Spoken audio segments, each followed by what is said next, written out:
Today is our first day with Gentle Redwood Giants. Can you flip to the front cover for me and take a look? I know you've been kind of reading and perusing the book to get the gist, which is great because it's only going to help you with today's lesson. But if you look over my left-hand shoulder, you'll see that we have a pretty specific focus today. You know what our focus is?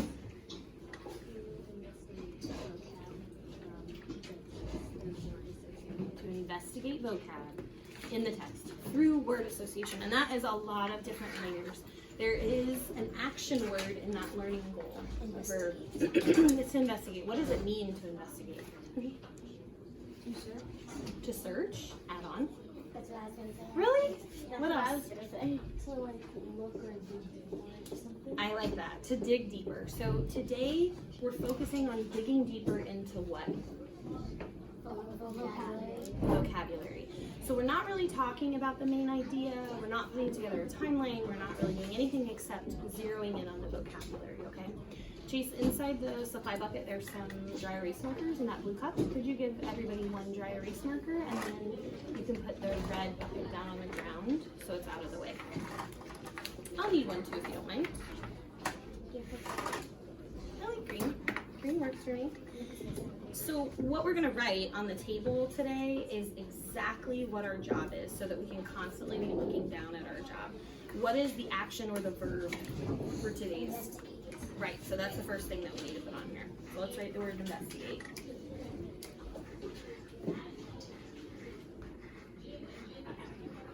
And what do we say we're investigating? Vocab. The vocab. And you can write vocab or vocabulary, it's up to you. So everything we do today should connect back to digging deeper or gathering information or finding clues about the vocabulary words. Did you notice how the vocab was identified in your text? Yeah. How was it identified? Highlighted. It's highlighted. Sometimes it's not highlighted. Sometimes it's bold. Sometimes it's bold. Is there another way that you can identify key vocab? Bold, highlighted, underlined, circled on your own box.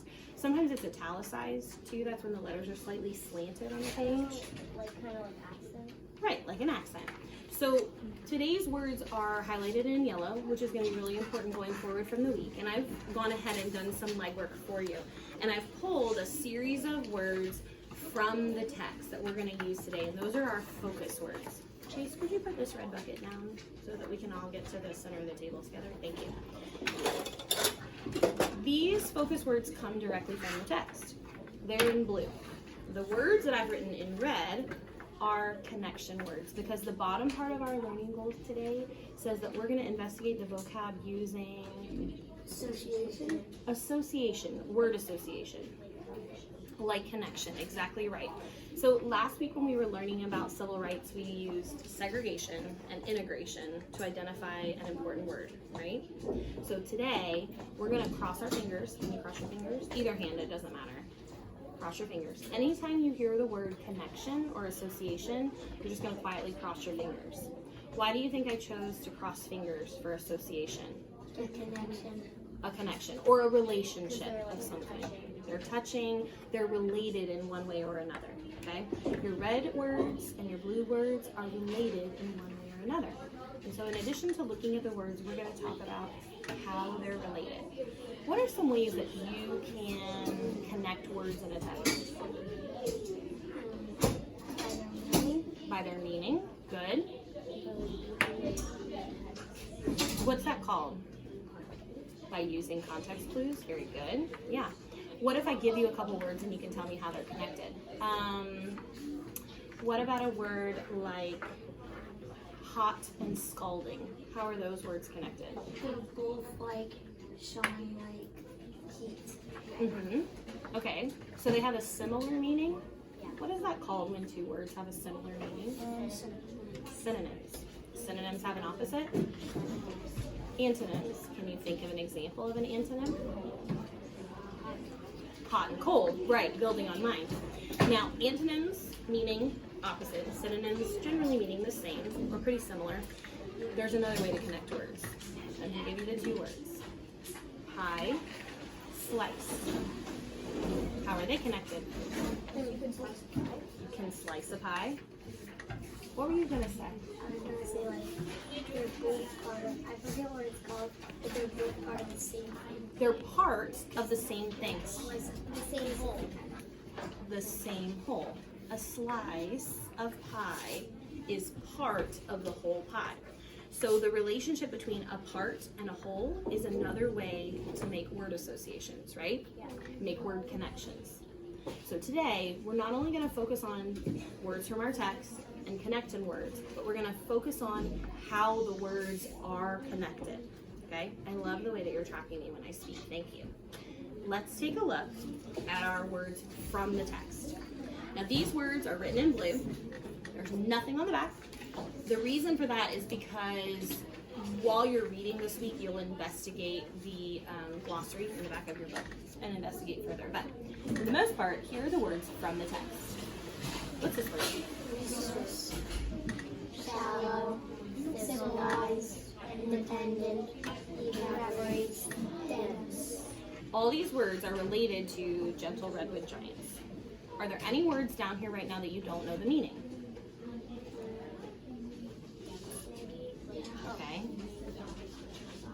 Okay, so here's the thing. Rather than me giving you the meaning of the word, I'm going to give you the connection words. And through the process of matching red cards to blue cards, you may clarify the meaning of the word dense or any of the other words here. Now, I'm going to give Jace and Blaze 3 cards. And I'm going to give the girls 3 cards. Girls, can you read your cards to me? Impartial. Thick. Moisture. Okay, and gentlemen? Barbaric. Deaf. And cool. Okay. Your job over the next couple of minutes is going to be to match your red card to your blue card with your turn and talk partner. Once all the cards have been matched, then we'll discuss as a group where you put them and why. Turn and talk with your partner now. I think these two go together. It's just Can I give you a clue before you get started that I forgot to tell you? Look at the back of the red card. What did I give you? And what's on the bottom? The pronunciation. Good. So if you're having trouble or you want to use morphology to help you with the word, the pronunciation is on the back so that you can break it down. Okay. All right, go ahead. So far below. Yeah, that's what I thought dense was like. I feel like it sounds like this. Did you hear that? You both think it matches the same word, don't you? Okay, keep going, see what happens. Oh no. What made you change your mind? Because shallow is like maybe more sure. Because like it's kind of like What were you going to say? Shallow is the water. Water. It's related to water. You feel like it has to do with the bottom? Yeah. Okay, what does the definition on the back actually say? Far below the surface. Far below the surface. That's like shallow is high. Okay. I'm not disagreeing with you. I just don't want to give too much away. Yeah, resource, right? But let's look at the back just to make sure. A rock that contains carbonized plant. I know these are resources, but independent is like barbaric. Okay. We're disagreeing. Native or Can I offer a suggestion? what's that? So rather than thinking about the words in isolation, think about the 3 ways I said that these words could be associated.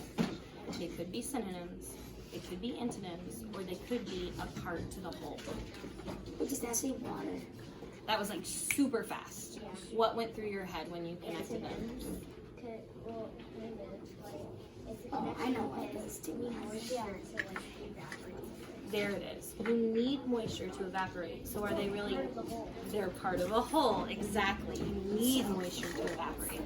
How are we doing, gentlemen? This one makes more sense. Okay. Who had impartial? What does impartial mean? There's a definition on the back. Come on. Fair and just. We just thought civilized because civilized is kind of like calm, fair. Okay. Okay. I can see what you're thinking there. Let me ask you a question about the word impartial. Fair and just. So as a teacher, when students are telling me two different versions of the same story. What is my job? Connect them, maybe?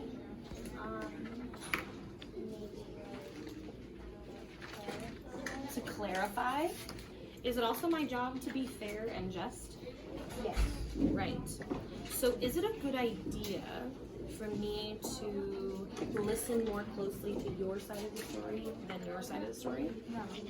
No. As a teacher, I have to think about what I've heard and make a decision on my own, being fair and just. Is there another word, a blue card word, that represents being on your own or making your own decisions? Independent. Okay. Wait, so let me look at this. What was the meaning for that one? Unsophisticated. Civilized, that's an antonym. 'Cause she's like, part of the whole sentence, or antonym.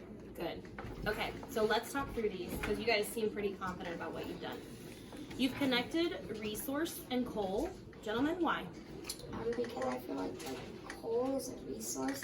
On the back of the definition, it also talks about contains carbonized plant matter, which is matter as a resource, right? Yeah, absolutely. And we learned a little bit about that during the LDC. That's why I included coal as a resource here. Very good.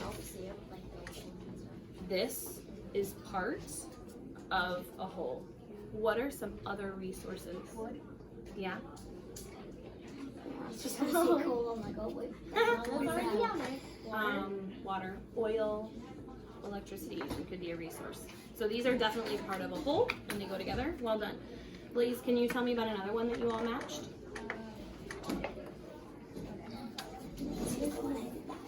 So, that's ours. Oops. I think you all did that one. Yeah, we did. Oh yeah, because we did that one. This one. picked up the wrong one. So, shallow, when I think of shallow, I think it's like your feet are barely barely in something. You're barely in something. But when I read this, a point far below the surface, it's not saying how far below. I feel like this way should go with dense. So I think you're well matched. I think you're in the right place.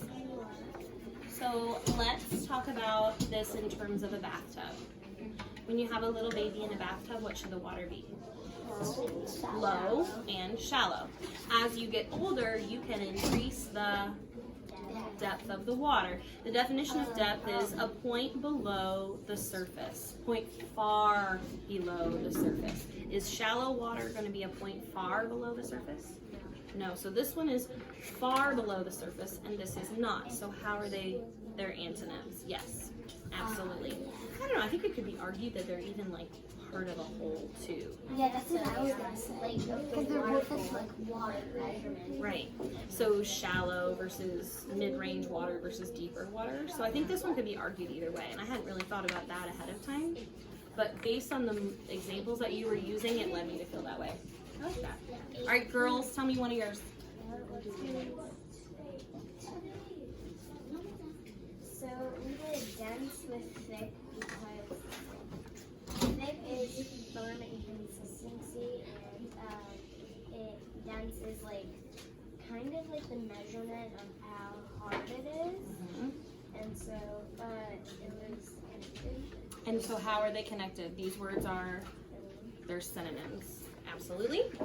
Got another one for me, girls? Impartial? This is the one we talked about, right? Yeah. So we can put that one together. Impartial and independent, these are synonyms. Evaporates and moisture. So we had a discussion about if it should be the moisture, it should be independent, or it should be evaporate. And the reason why was on the back of the part moisture, it talks about a water or another liquid in a small quantity. So Taylor taught that it would be independent because it would be by itself in a one container, but I thought it would be evaporate because when you think of it's as you were saying, it was put in a whole together. Because you would need the moisture or the water to help it evaporate. You need moisture in the evaporation Basically, process. moisture is the stuff that it turns into after it. Moisture is what you need in order to have evaporation, and then you need moisture to continue with the water cycle process. I first thought it was like an incident, and then I was like, okay, it's more slow, so you need it. It's like cause and effect. Yeah, good connection. Very good. And our last one here, what is the meaning of the word civilized? Like fair, kind of something like it was. I don't know that it's fair. Like, I would Well, put it together. Like, harmony. So civilized has more to do with refinement. Can you show me your most civilized sitting position? It's a sense of maturity and sophistication, right? What is the meaning of the word barbaric? Maybe, I already know the antonym because it said unsophisticated. Yeah. It would have helped a lot to really know the meaning of this word. Yeah. So when you're reading this week and you find the word civilized, please be sure to use the context clues in your book to make sure that you understand the definition of this word in many different I also contexts. kind of guessed it because that was like the last one, and they kind of like matched in like the word kind of. Yeah. Process of elimination is a perfectly acceptable strategy for today because investigating is all about finding clues. I feel like being barbaric is just like annoying. Like it just means like you're being really annoying. And it's so like anytime you want When people are being barbaric. Yeah. All right, let me give you your independent assessment for today. You're going to go away with not your turn and talk partner, but the opposite partner. So we're going to go this way and this way. You're each going to get an index card and your copy of the text. Okay? So do it on this. Yeah, one's blank, one's blank. So this text, if you take a look, has a table of contents. There's a section called Why California? The section after that is called Save the Redwood Leaf. Section after that, keep going. Okay. Somewhere in the first half of the book, are you listening? I want you and your partner to find 2 of your own focus words. Those would be words highlighted in yellow from the text. They should not be ones that I've already chosen. And then together, put your brains together so that then on the back, you can come up with a connection word that goes with your focus word, and then write down how your words are connected. Tell back to me what your job is. So we're gonna find the 2 vocabulary words that are highlighted, and then we're gonna write a matching word for it. Or What do we call a those synonym. words? Does it have to be a synonym? No. What do we call those words? A word that is connected, or what's the word in the learning goal? Association. Associated with. Okay. Yes, and then you can write this word that's associated with one of the ones you chose, and then you're gonna write how it's associated. Exactly. So on the front, you have a focus word that's from the text. On the back, you have a word that you've made a connection with, you and your partner, and then how they're connected. You'll come back together with me and we'll talk about what we came up with, and then independently on your own, you'll get to do another one. But before you get to doing it on your own, I want you to do it with your turn and talk partner so that you have some discussion, okay? You're welcome to work anywhere in the room that you'd like. Thank you for letting me teach you. Thank you for letting me learn.